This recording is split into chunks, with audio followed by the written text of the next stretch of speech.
In the last video, we saw something troubling. Rents are rising faster than incomes. But today we answer the bigger questions. Why? Why does housing keep getting more expensive?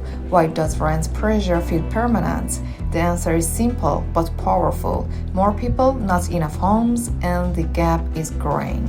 Housing works like any market. If demand rises faster than supply, prices go up. Demand for housing mostly comes from population growth. Supply comes from new construction housing starts. So today we compare just two things: population with new building construction. Let's start with the United States. Using 2020 as a base year at 100, the US population index rises to 103.6 by 2025. That means population grow about 3.6%. But housing starts tell a different story. After rising briefly in 2021, construction declines, falling to 91.9 by 2025. That's nearly 8% below 2020 levels. Let that sink in. More people, fewer new homes being built, even though the US population growth is moderate.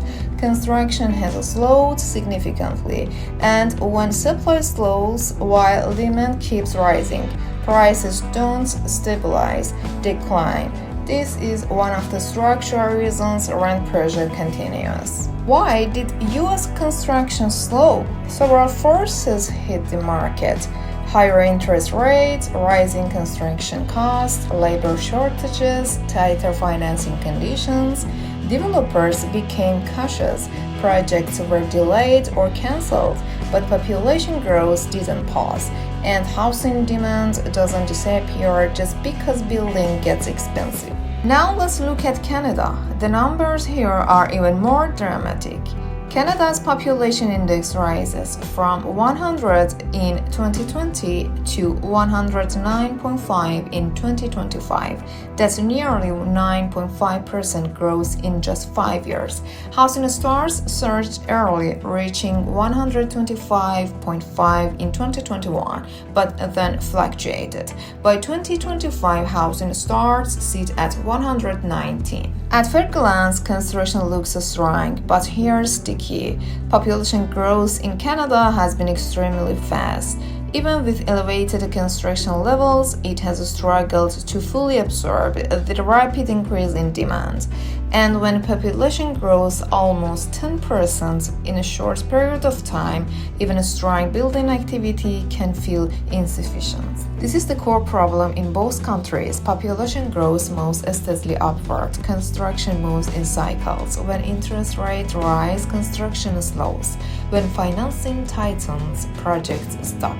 But population doesn't cycle, it keeps growing. That mismatch creates structural shortages. This isn't just about real estate, it's about household budgets. When housing supply lags behind population, rents stay high, home prices stay elevated, down payments become harder to save, families delay financial milestones.